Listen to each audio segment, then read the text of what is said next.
Alors maintenant, les énergies tierces personnes.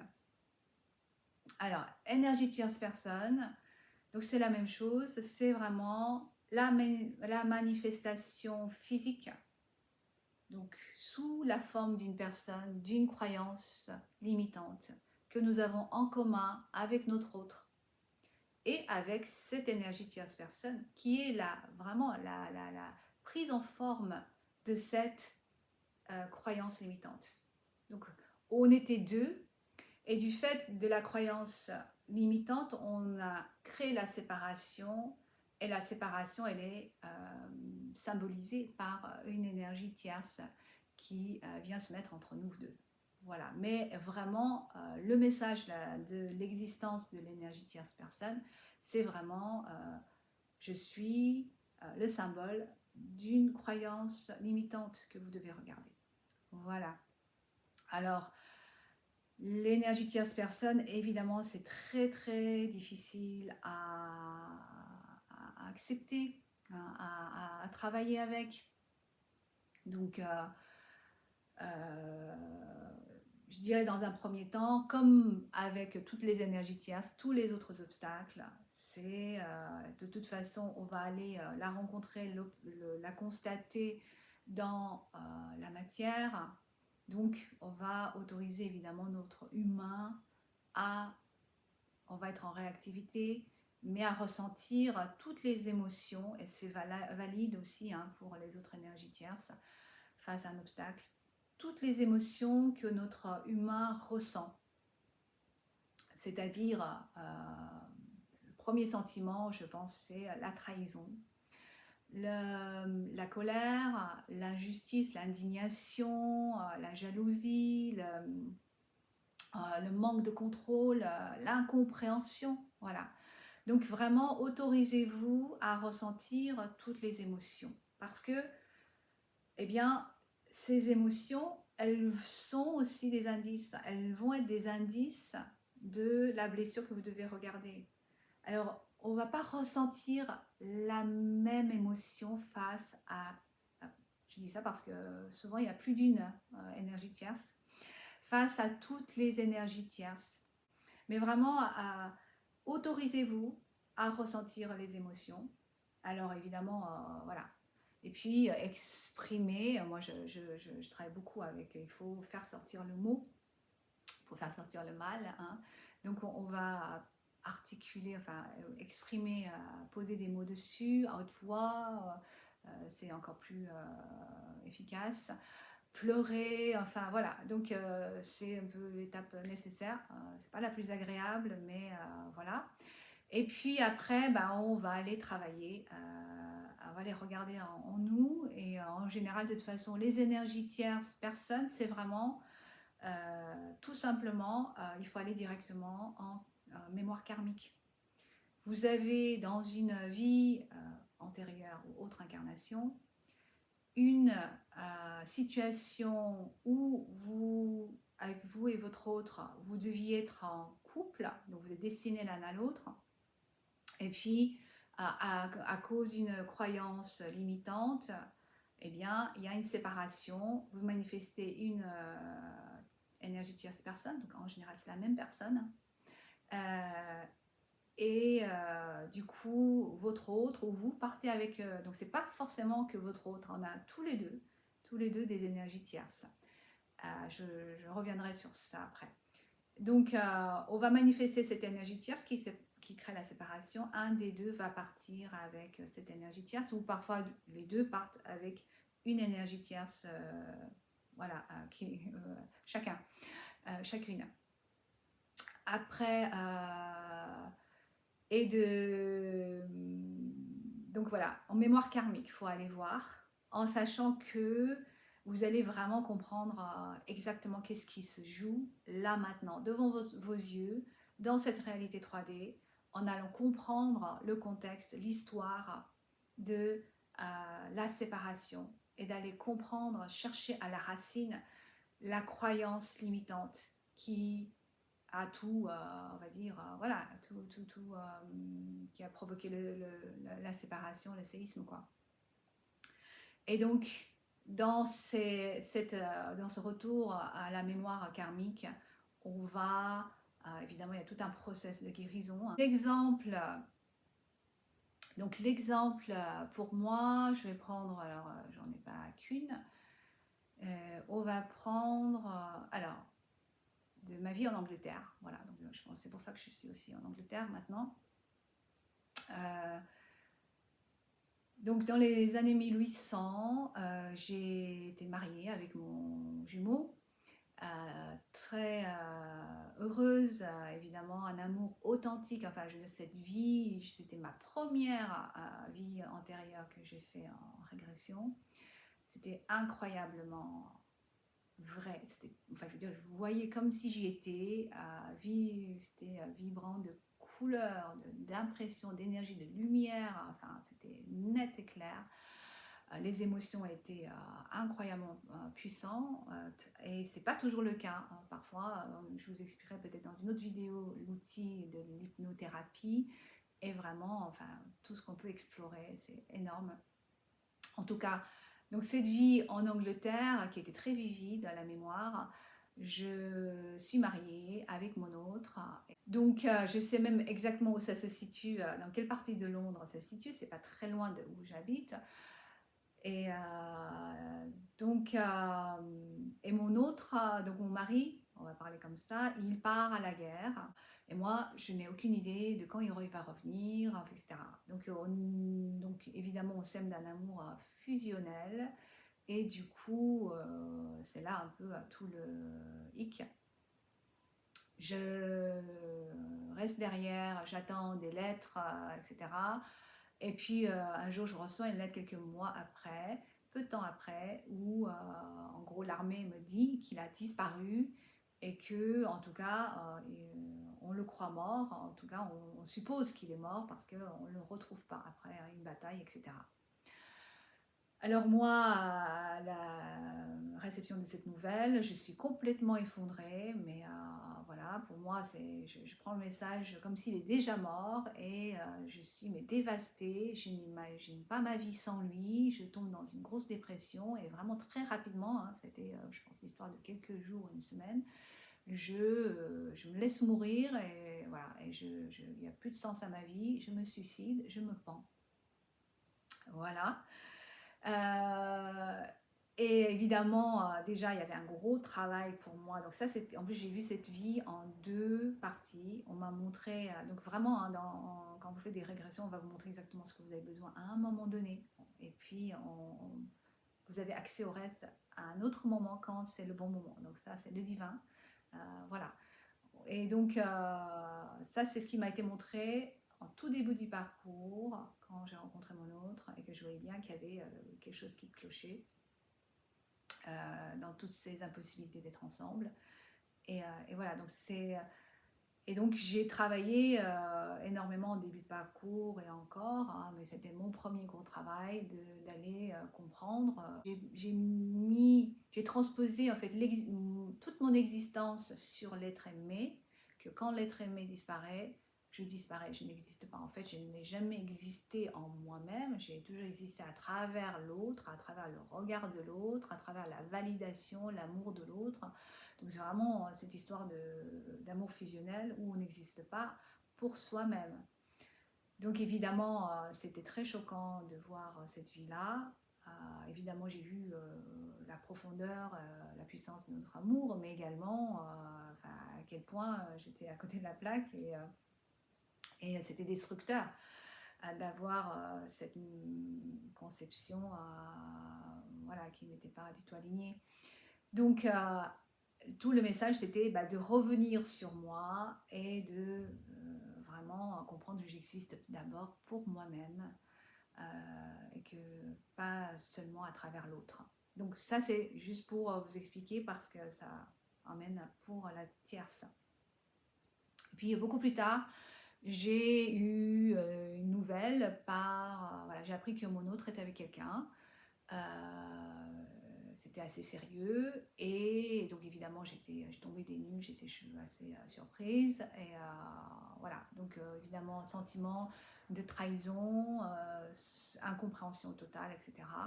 Et en fait Donc moi, on m'a guidée vraiment, en même temps que j'ai appris la nouvelle, on m'a donné toutes les guidances, mais de suite,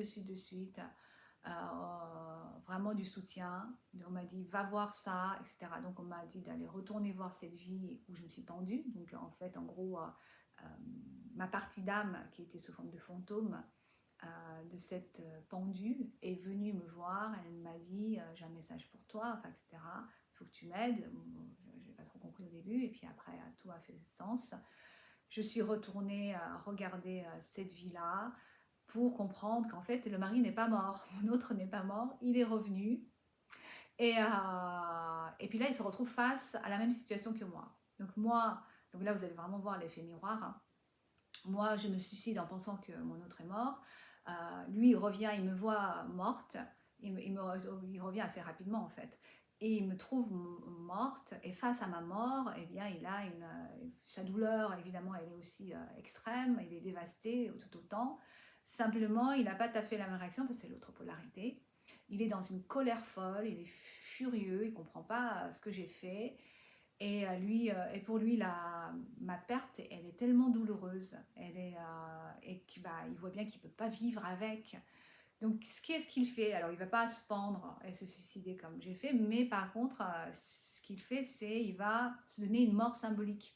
Il va aller tuer cette partie de lui qui m'a aimé pour dire que je ne peux pas vivre sans elle, mais si je tue cette partie de moi qui l'a aimée, qui se rappelle d'elle, etc., si voilà, je fais ce suicide symbolique, je vais quand même pouvoir prendre un masque et exister sous la forme d'une personne qui n'a jamais aimé cette femme, qui n'a jamais connu même, parce qu'il m'a complètement effacé après. Et donc, c'est ce qu'il a fait. Il a rien process, il a tout poussé en bas et est venu s'enfermer dans un gros déni. Et il a fait comme si je n'existais plus pour lui, réellement. Je ne serais pas remémorée. Il m'a jetée dans les fosses communes voilà, du cimetière de Highgate à Londres et sans pierre tombale pour m'oublier complètement parce que c'était trop souffrant. Et très rapidement, il a dit il faut que je la remplace. Donc il a pris une nouvelle femme, d'où l'énergie tierce. Et dans ce déni de la réalité, dans ce déni de cet amour qui le fait tant souffrir, et puis finalement dans ce déni de soi, parce qu'il a renié cette partie de lui qui m'a aimé et qui était trop en souffrance. Et donc, voilà, moi, je me suis suicidée parce que j'étais dans le déni de moi-même. Je n'existais pas pour moi-même, mais juste à travers de l'autre. Et j'étais complètement déplacée, hein, j'étais pas à ma place. Lui, il est également dans le déni de soi, hein, dans cet amour. Pareil, il a perdu qui il était quand il m'a perdu. Et il a pris une nouvelle identité. Et du coup, nous avons manifesté une tierce qui symbolise le déni de soi. Donc cette tierce personne, c'était une connaissance à nous, pareil dans la noblesse anglaise de l'époque. Elle m'a toujours enviée en étant amoureuse de mon autre et elle a voulu toujours être à ma place. Donc voilà, c'est vraiment une personne qui veut qui veut quelque chose qui ne lui appartient pas, qui ne lui est pas destiné, qui veut prendre la place de quelqu'un d'autre. Donc tout en déniant sa place à elle, elle n'est pas à sa place. Donc voilà. Donc voilà cette compréhension très claire en retournant dans les mémoires karmiques, comment nous avons créé à la base, à la source, cette tierce qui est l'incarnation de cette personne, cette même personne, et de comprendre que le message pour moi, évidemment, c'était d'aller guérir ce déni que j'avais déjà commencé à travailler, mais là encore plus. Ce message est arrivé au bon moment, au moment où j'avais encore du mal à prendre ma place, à vraiment incarner,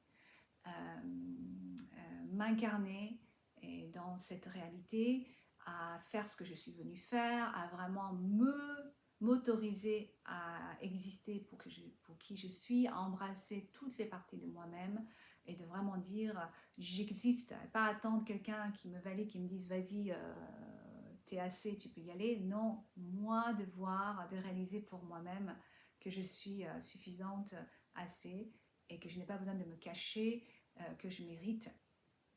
Alors évidemment, toute cette réalisation, elle est venue en faisant la guérison, parce que évidemment la pendule, le fantôme de la pendule, elle est venue me voir parce qu'elle voulait que je la guérisse et je la libère. Donc ce que j'ai fait avec elle, elle s'est retrouvée en fait bloquée dans le cimetière de Highgate. Et d'ailleurs en fait c'est en allant me promener le jour, la veille de Halloween, vraiment incroyable. Je suis passée par le cimetière, donc c'est un chemin que je prends assez souvent, hein. J'habite pas très loin. Et j'ai senti une entité venir sur moi, j'avais aucune idée que c'était elle, et j'ai récupéré mon fantôme d'une autre incarnation qui est venue me délivrer ce message, me demander de l'aide, de la délivrer, mais enfin du coup de me délivrer moi, enfin c'était assez incroyable cette histoire. Donc le travail que j'ai fait avec ce fantôme, ou une version parallèle de moi, c'est vraiment d'aller comprendre pourquoi elle était bloquée dans le cimetière en fantôme et qu'elle n'a pas pu passer du côté rejoindre notre âme. C'est parce qu'on lui a renié, en fait, elle était bloquée dans ce déni, hein, d'elle-même, son autre qui était dans le déni, enfin, etc. On lui a renié un enterrement, une mémoire qu'elle a existé. Alors évidemment, c'est son autre qui lui fait ça, mais parce qu'elle, c'est ce qu'elle se fait à elle-même, hein. Donc c'est exactement ça. Et puis du coup, la tierce également, la tierce ne veut pas qu'elle existe, hein, pour prendre sa place. Donc vous voyez comment tout ça, c'est vraiment, ça fait du sens. Donc, ce qu'elle avait besoin de moi, c'était évidemment d'abord de libérer toutes les émotions bloquées, les émotions négatives, la culpabilité, la douleur, l'incompréhension, le sentiment de trahison de l'autre, enfin, etc. Et de comprendre que, enfin, où elle a réalisé, où elle s'est trahie, où elle s'est abandonnée, enfin, etc. Et puis finalement, de lui... Enfin, la première chose qu'elle avait besoin d'entendre de moi, c'était que quoi qu'elle ait fait, le suicide, enfin tout ça, quoi qu'elle ait fait, c'était que je l'acceptais et que je l'aimais inconditionnellement. Donc c'était vraiment la première guidance, c'était clair et net, c'est ce qu'elle avait besoin d'entendre, et ce que moi j'avais besoin d'entendre certainement. Voilà, de pas, justement, quand vous voyez les manifestations que vous faites de votre partie qui n'est pas alignée, du personnage, de ne pas culpabiliser, de ne pas se bloquer encore plus en vous blâmant et tout ça, quoi. Donc c'est ça qu'elle avait besoin en premier, et puis après j'ai évidemment travaillé avec elle de vraiment se réapproprier la croyance qu'elle mérite d'exister pour elle, qu'elle est suffisante juste d'exister, qu'elle peut prendre sa place, qu'elle le mérite, etc. Et après évidemment un travail de pardon d'elle-même, pardon avec son autre, avec mon autre. Ça a été un peu difficile au début, mais voilà, on est guidé. Je suis retournée autant de fois que j'avais besoin. Pardon avec aussi la tierce. Et la tierce, bon, en général, le travail, évidemment, il est beaucoup plus focalisé sur soi, après un peu avec notre autre. Et après la tierce, on se rend bien compte qu'elle est vraiment là pour nous aider à travailler sur nous. Voilà, mais à pas avoir de jugement pour la tierce, à pas, voilà, puisqu'à la fin, quand on arrive à s'accepter, on a tous les trois les mêmes croyances. Finalement, c'est avoir la compassion et avoir cette acceptation, amour inconditionnel pour tout le monde. Donc, et puis une fois que tout ça a été fait, je lui ai donné, alors dans mon imaginaire, et vraiment en fait, ce qu'on fait dans notre imaginaire en hypnothérapie, on travaille de l'énergie, c'est comme si ça se passait réellement. En fait, on arrive à ouvrir des portes, c'est pas manipuler, mais avoir une influence réellement sur des réalités autres, des mondes parallèles, voilà, et sur les autres incarnations. Donc ce que j'ai fait, je lui ai donné une sépulture, je l'ai enterrée avec une pierre tombale et lui dire que je, je ne l'oublierai pas. Elle a existé, elle mérite d'être remémorée. Et voilà. Et donc du coup après, j'ai fait un gros couvrement d'âme, libération de l'âme, appeler mes guides, allumer évidemment un cierge, une bougie blanche et demander au guide de l'accompagner à réintégrer notre âme. Et du moment où ça se fait, donc à cette réintégration de l'âme, c'est vraiment du coup toute l'énergie qui était négative, en culpabilité, trahison, ce déni d'existence, enfin tout ça, eh bien ça a été transmuté en quelque chose de tellement puissant, donc en pouvoir personnel, en amour de soi, enfin etc. Du coup, maintenant, dans mon incarnation, une fois la guérison faite, c'est disponible pour moi. Voilà. C'est réellement, c'est pas quelque chose qu'on contrôle, c'est énergétique. On retrouve une énergie de vie, un amour pour soi, un élan, vraiment de juste savoir qu'on mérite d'exister. Et oui, je veux prendre ma place je m'en fiche de ce que les autres peuvent dire, du jugement. Non, parce que moi, je m'accepte, moi, je m'aime et je me donne cette place, je la prends. Voilà. Donc voilà, donc en gros le travail qu'on fait avec les énergies tierces personnes. Donc du coup la compréhension de l'énergie tierce personne, c'est vraiment de comprendre qu'elle représente un aspect de nous, une part en nous, cette part d'ombre dont on n'est pas conscient souvent, qu'on suppresse, qu'on repousse, qu'on essaie de cacher ou on rejette, on juge. Donc ça va se traduire, nous, voilà, qui jugeons cette tierce qui se manifeste dans la 3D, qui est avec notre autre, on se dit mais qu'est-ce qu'il fait avec elle? Elle est comme ci, elle est comme ça, enfin voilà. Mais c'est vraiment pour nous montrer qu'il y a des aspects de nous voilà, que nous ne voulons pas voir. Et il y a vraiment cette invitation, encore une fois, d'aller en mémoire et pouvoir aller embrasser, aller guérir avec tellement d'amour, etc. Faire tout le processus de guérison dont maintenant vous savez comment ça marche, pour venir la réintégrer en nous, en lumière et dans l'amour inconditionnel. Alors une fois qu'on a fait toute la guérison nécessaire, tout ce qui nous était demandé face à une énergie tierce, en général, comme il n'y a plus cette séparation, cette partie a été réintégrée en nous, eh bien, il n'y a plus de raison d'être pour ces énergies tierces. Ce qui est important, c'est qu'une fois qu'on a travaillé les énergies tierces, à les regarder, qu'est-ce qui a créé cette énergie tierce à la source dans les autres incarnations. Parfois, la même énergie tierce, vous avez plusieurs incarnations, donc ça a été mon cas. Mais voilà, après on vous donne les informations, les indices au fur et à mesure. Il n'y a rien à forcer, vraiment c'est pas quelque chose qui se force, qui se contrôle. Les choses arrivent comme elles doivent arriver. C'est écrit, c'est le plan parfait. Par contre, ce que je voulais dire, oui voilà, une fois qu'on travaille avec les énergies karmiques, on s'immerse complètement dans cette autre incarnation, aussi pour ressentir les émotions, voir quelle croyance a été imprimée. Mais une fois que la guérison a été faite, c'est très très important de lâcher l'identification qu'on a avec cette autre incarnation, avec cet autre personnage, et de vraiment lâcher l'histoire aussi. Voilà.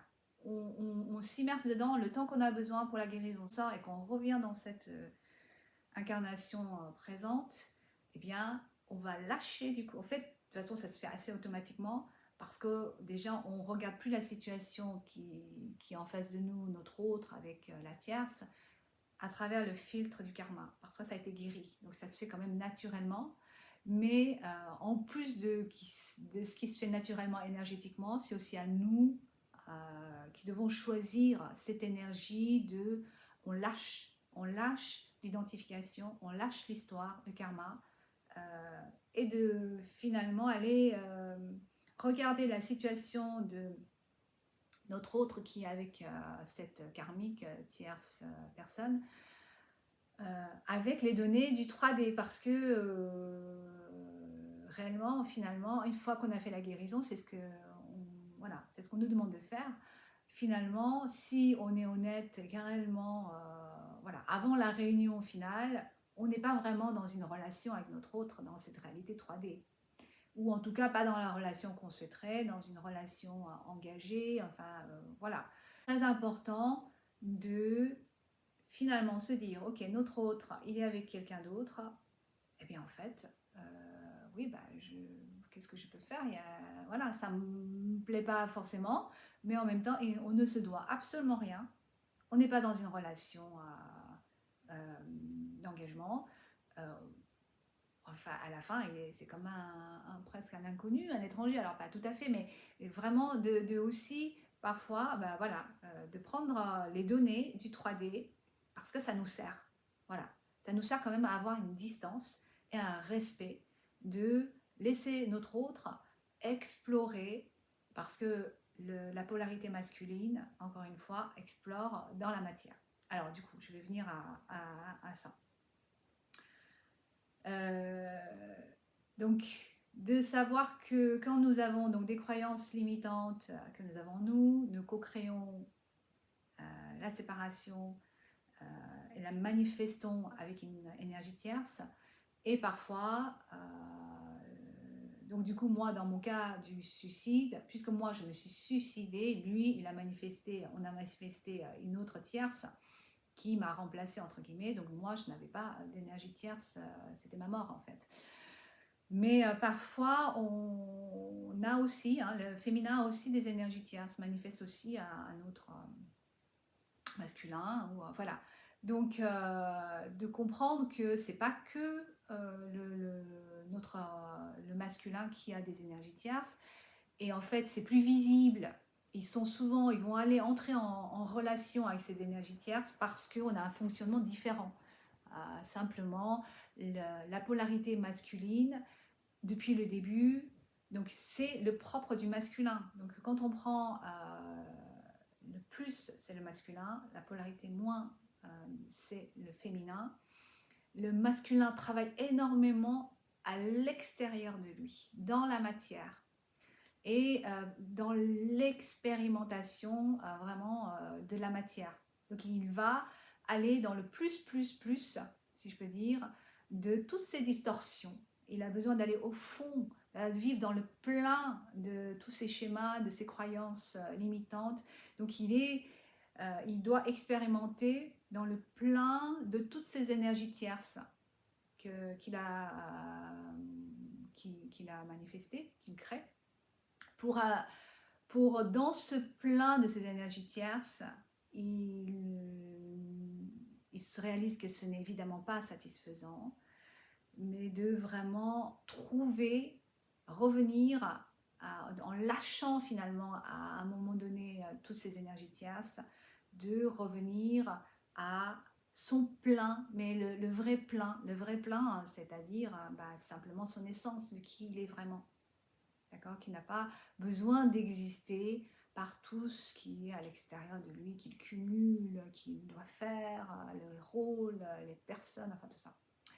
Le féminin travaille dans le moins. Alors c'est la polarité moins. Elle travaille dans la vacuité, dans l'absence, dans l'immobilité, dans plus, voilà, c'est l'énergie féminine. Et en fait, dans l'absence, dans le moins, dans le non-avoir, non-être, enfin tout ça, elle est invitée. Et c'est pour ça qu'elle va y aller quand même plus rapidement. Et elle commence son parcours en premier. De trouver son plein. Donc, elle a cette impression de l'illusion du vide, de l'absence. Et c'est vraiment l'environnement propice pour elle de trouver son plein, de voir mais comment elle est abondante, comment elle est pleine, comment elle est riche, comment elle a de la valeur en allant à l'intérieur de soi. Voilà. Donc, tout ça pour dire que les masculins vont effectivement aller plus avec leur énergie tierce personne, vont rentrer en relation, ça fait partie du design, ça fait partie du plan, c'est leur fonctionnement et c'est difficile pour la polarité féminine de comprendre la polarité masculine, mais parfois c'est juste de dire c'est différent, c'est pas moins valide plus, c'est juste différent et je vais juste accepter. En sachant que c'est ce qui va servir son cheminement, c'est ce qui va l'aider à se retourner vers soi pour lui. Voilà, nous, c'est autrement que ça marche. Alors après, l'énergie féminine a aussi donc des énergies tierces personnes. Alors ça peut, de toute façon, c'est vrai que je ne l'ai peut-être pas dit, mais c'est pas que des énergies tierces personnes intimes, des partenaires intimes, ça peut être aussi bien famille, amis, voilà, tout, voilà. Alors après, quand même, les énergies tierces personnes intimes, partenaires, c'est eux qui ont un, un rôle et aussi un pouvoir de guérison, enfin vraiment, il y a un sens qui est beaucoup plus important, hein. Évidemment un travail beaucoup plus important qui est demandé. Donc le féminin a aussi des énergies tierces personnes et des partenaires potentiels avec qui elle pourrait être, hein, voilà, tout au long de son parcours, et aussi, qui ont aussi des origines karmiques dans d'autres incarnations. Mais en général, le féminin a moins besoin de rentrer dans ces interactions karmiques avec une âme sœur, avec une tierce personne, parce que déjà elle a cette conscience, elle voit clair, elle est vraiment beaucoup plus connectée. Et puis une fois qu'on comprend, on arrive à avoir vraiment ce regard de détective, d'investigateur, de comprendre, naviguer d'un monde à un autre. Euh, et on est vraiment, on écoute son intuition, on reçoit toutes les guidances. Et du coup, elle n'a pas forcément besoin d'aller expérimenter dans la matière une relation qui n'est pas alignée, hein, souvent, qui aussi est la manifestation de toute façon d'une croyance limitante. Donc, mais elle va tout de même devoir défaire des schémas, des comportements, voilà, que ça soit que peut-être cette énergie tierce se manifeste en tant que potentiel partenaire, mais comme peut-être un ami, vers qui on a tendance à aller toujours à demander au secours, pour du soutien, pour justement peut-être se plaindre de notre autre, enfin, etc. Il y a peut-être une codépendance ou un besoin qu'on a besoin, on ne peut pas y arriver tout seul, on a besoin quand même de voilà, cette épaule. Et finalement, si on regarde bien, peut-être que justement dans une autre vie, ça a été un mari avec qui on a été, mais suite à une impossibilité d'être avec notre autre en premier. C'était pas notre premier choix évidemment, et c'est vraiment du coup la manifestation d'une impossibilité d'avoir pu être avec notre autre en premier choix. Voilà. Et donc, c'est quelque chose qu'on peut défaire. Les féminins ont vraiment la capacité de défaire, de travailler dans le subtil, dans la 5D, et de défaire, du coup, dans la matière, venir l'appliquer, juste en ayant cette vision et cette compréhension-là. Alors après, ça n'empêche pas qu'elle puisse aller, et c'est pas pour autant que c'est moins bien ou pas, c'est différent. De toute façon, tous les chemins mènent au même endroit. Donc c'est juste pour expliquer la différence, pourquoi il y a plus de masculins qui vont avec des tierces que les féminins. Voilà, donc c'était une longue vidéo. J'espère que ça vous a intéressé. Je pense que oui, parce que voilà, moi en tout cas, ça m'a passionné d'en parler parce que je sais que c'est un sujet très important, pas facile à travailler et que c'est pas facile à comprendre l'existence de ces énergies tierces. Mais encore une fois, eh bien, ces obstacles sont là pour nous montrer des choses dont on n'est pas conscient. Sont vraiment des énergies aidantes, vraiment. On ne le voit pas comme ça au début et tout à fait normal. Donc, il n'y a pas de jugement quoi que ce soit. Il faut passer par toutes les étapes nécessaires. Mais voilà, c'est vraiment le but Pour moi, de vous accompagner et d'aider, c'est d'arriver à un endroit d'acceptation, de paix et de savoir, parce que ça fait partie aussi du concept de l'amour hein, inconditionnel. C'est de donner la liberté à notre autre. L'amour est libre, le vrai amour inconditionnel est libre, d'expérimenter tout ce dont il a besoin d'expérimenter. Parce que c'est comme ça qu'il apprend, c'est comme ça qu'il chemine pour se retrouver. Et quand il se retrouve, eh bien, il se rappelle qui on est. Et voilà.